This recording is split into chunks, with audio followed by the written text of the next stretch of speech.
Welcome to HT Studio. Today I am going to teach you vapor pressure of a solution. So let's get started.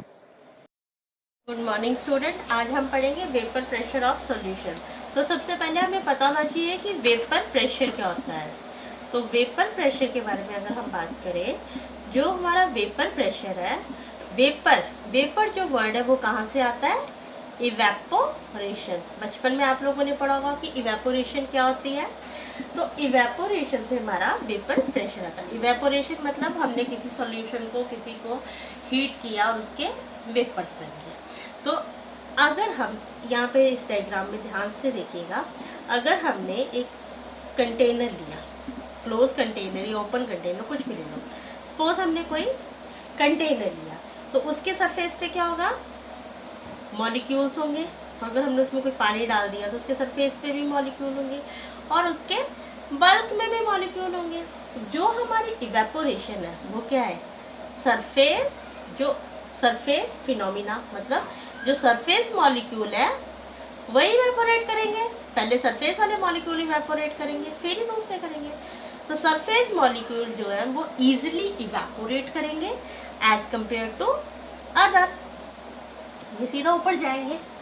अब देखो, जो surface molecule है, ऐसा क्यों है कि सरफेस मॉलिक्यूल इजीली इवेपोरेट करेंगे? इसके पीछे दो रीज़न है। एक, जो सरफेस मॉलिक्यूल है उनके पास क्या है? Lesser force of attraction. मतलब कि सरफेस मॉलिक्यूल जो है वो एक दूसरे से अटैच तो है, पर वो उनको नीचे का मॉलिक्यूल खींच रहे हैं, पर वो ऊपर की साइड से फ्री है, उनको ऊपर कोई फोर्स ऑफ अट्रैक्शन नहीं है। जबकि जो आपका बल्क मॉलिक्यूल है उसको ऊपर से भी अट्रैक्शन है, साइड से भी अट्रैक्शन है, इस मॉलिक्यूल से भी, नीचे से। तो इसमें क्या है? फोर्स ऑफ अट्रैक्शन ज़्यादा, और जिसमें फोर्स ऑफ अट्रैक्शन ज़्यादा है वो बल्क में प्रेजेंट है, वो इजीली इवेपोरेट नहीं करेगा, और जिसमें फोर्स ऑफ अट्रैक्शन कम है वो जल्दी इवेपोरेट करेगा। दूसरा पॉइंट है, किस पे डिपेंड करते हैं? एक तो रीज़न ये हो गया। दूसरा रीज़न होता है more kinetic energy of molecule as compare to other molecule. मतलब क्या हुआ इसका? कि जो आपके मॉलिक्यूल इवेपोरेट कर रहे हैं उनकी काइनेटिक एनर्जी क्या है? ज़्यादा है, वो ज़्यादा इजीली मूव कर सकते हैं एज कंपेयर टू अदर। अब जिसकी भाई काइनेटिक एनर्जी ज़्यादा होगी तभी वो सरफेस पे पहुंचा है, तभी वो इजीली इवेपोरेट करेगा, और जिसकी काइनेटिक एनर्जी कम है वो बल्क में है और वो इजीली इवेपोरेट नहीं करेगा। इसकी काइनेटिक एनर्जी ज़्यादा तो इसलिए सरफेस पे पहुंच गया। अब इसकी काइनेटिक एनर्जी को रिस्ट्रिक्ट कौन कर रहे हैं? Different type of molecule. ये ऊपर से भी रिस्ट्रिक्ट कर रहा है, साइड से भी रिस्ट्रिक्ट कर रहा है, नीचे से भी, इस साइड से। तो मतलब क्या है कि आपके मॉलिक्यूल कब इवेपोरेट होंगे? सरफेस मॉलिक्यूल इवेपोरेट होंगे, पर कब होंगे? जब लेसर फोर्स ऑफ अट्रैक्शन होगी और मोर kinetic energy of other molecule. अब हमारा सपोज इवेपोरेशन के सिस्टम में हम बात करें, अगर हमारा सिस्टम ओपन सिस्टम है तो क्या होगा? ओपन सिस्टम में आप लोगों ने एक बीकर लिया, उसमें पानी डाला या कोई भी सॉल्यूशन डाला और उसको इवेपोरेट होने के लिए उसके नीचे फ्लेम जो है कुछ भी जला दी और उसको इवेपोरेट होने के लिए रख दिया। अब जो ओपन सिस्टम में क्या होगा? इवेपोरेट होंगे। इवेपोरेशन कैसे होगी? ओपन सिस्टम में जो वेट ऑफ लिक्विड होगा वो क्या होगा? वो वेट ऑफ लिक्विड जो होगा वो आपका डिक्रीज होगा। वेट ऑफ लिक्विड डिक्रीज होगा और जो आपके वेपर्स होंगे वो एस्केप कर जाएंगे।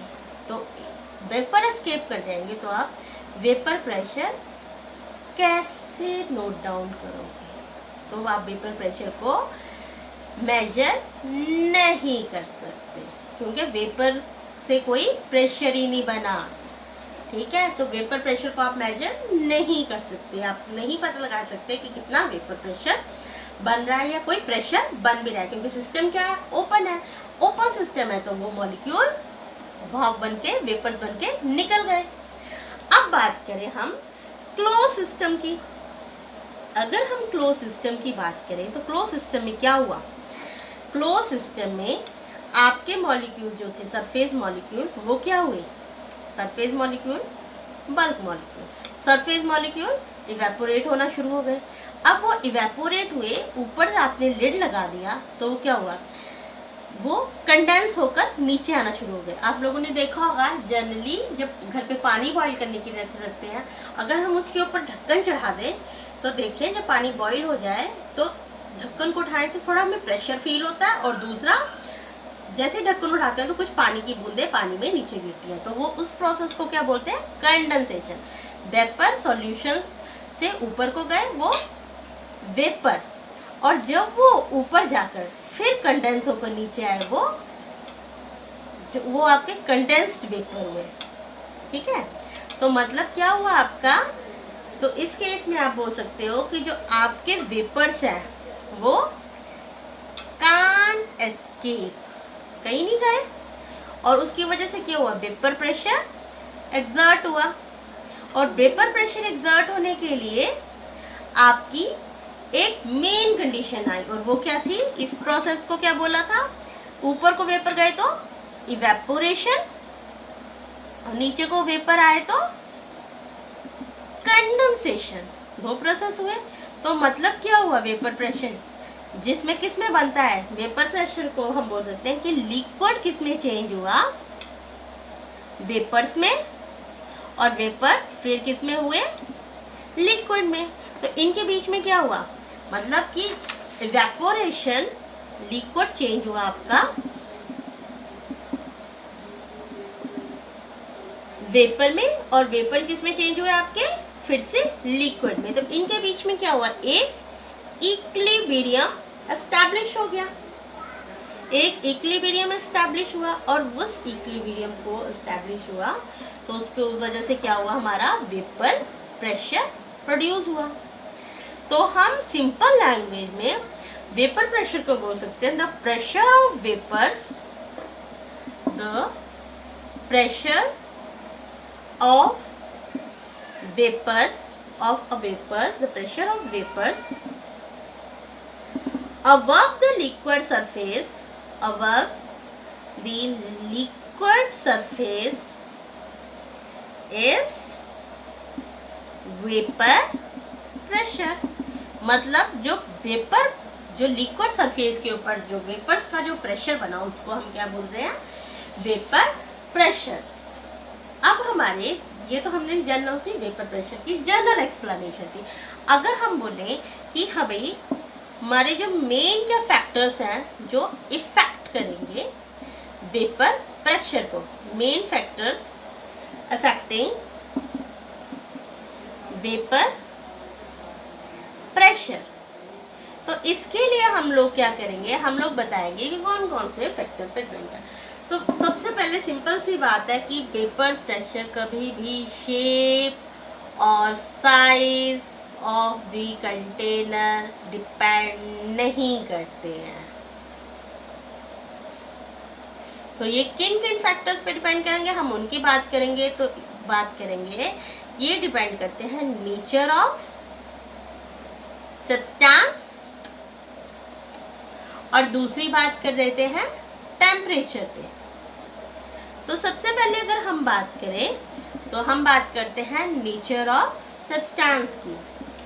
तो इसमें हम बताएंगे कि हमारा कैसा सब्सटेंस है कि हमारे जो उससे इजीली वेपर बन रहे हैं कि नहीं।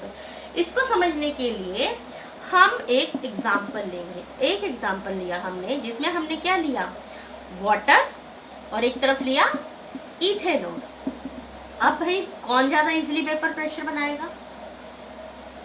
पानी के भी वेपर प्रेशर बनेंगे due to presence of hydrogen bonding. अब इस केस में भी हाइड्रोजन बॉन्डिंग है तो इसके भी वेपर प्रेशर बनेंगे, पर इस केस में क्या है? स्ट्रॉन्ग हाइड्रोजन बॉन्डिंग है, और हमने पीछे ही पढ़ा कि लेसर फोर्स ऑफ अट्रैक्शन होगी तो उतने ही ज्यादा वेपर्स बनेंगे, और इस केस में वीकर हाइड्रोजन बॉन्डिंग है। तो हम बोल सकते हैं इस केस में 4 हाइड्रोजन बॉन्ड बने, इस केस में ऐसा नहीं है। तो हम सिंपल सा बोल सकते हैं vapour pressure of ethanol is more as compare to vapour pressure of water, जिसको हम प्योर वेपर प्रेशर को P0 से इंडिकेट करते हैं। C2H5OH is more than P0 water. तो हम सिंपल सा बोल सकते हैं कि जो हमारा वेपर प्रेशर है वो क्या है बच्चों? Vapour pressure is inversely proportional to force of attraction between the molecule. तो वेपर प्रेशर क्या है? Is inversely proportional to force of attraction between molecule. सीधा से अगर हम इधर लिख दें, inversely proportional to force of attraction between the molecules. इतना समझ आया? अब हम इसके लिए, ये तो एक बात होगी, अब हम एक और एग्जांपल ले लेते हैं। उस केस में हम लोगों ने की किया, एक मोनोहाइड्रिक अल्कोहल लिया, मतलब इथेनॉल ले लिया C2H5OH, एक ही अल्कोहल। मोनोहाइड्रिक मतलब एक OH ग्रुप है, मोनोहाइड्रिक अल्कोहल। फिर हमने डाइहाइड्रिक अल्कोहल लिया CH2OH, CH2OH। फिर हमने ट्राइहाइड्रिक अल्कोहल ले लिया CH2OH, CHOH और CH2OH। अब इस केस में इसको बोलते हैं इथेनॉल। डाइहाइड्रिक अल्कोहल को क्या बोलेंगे? Dihydric alcohol, glycol. और third one is trihydric alcohol, that is your glycerol. तो अब हम बात करें तो सबसे ज्यादा हाइड्रोजन बॉन्डिंग किस केस में है?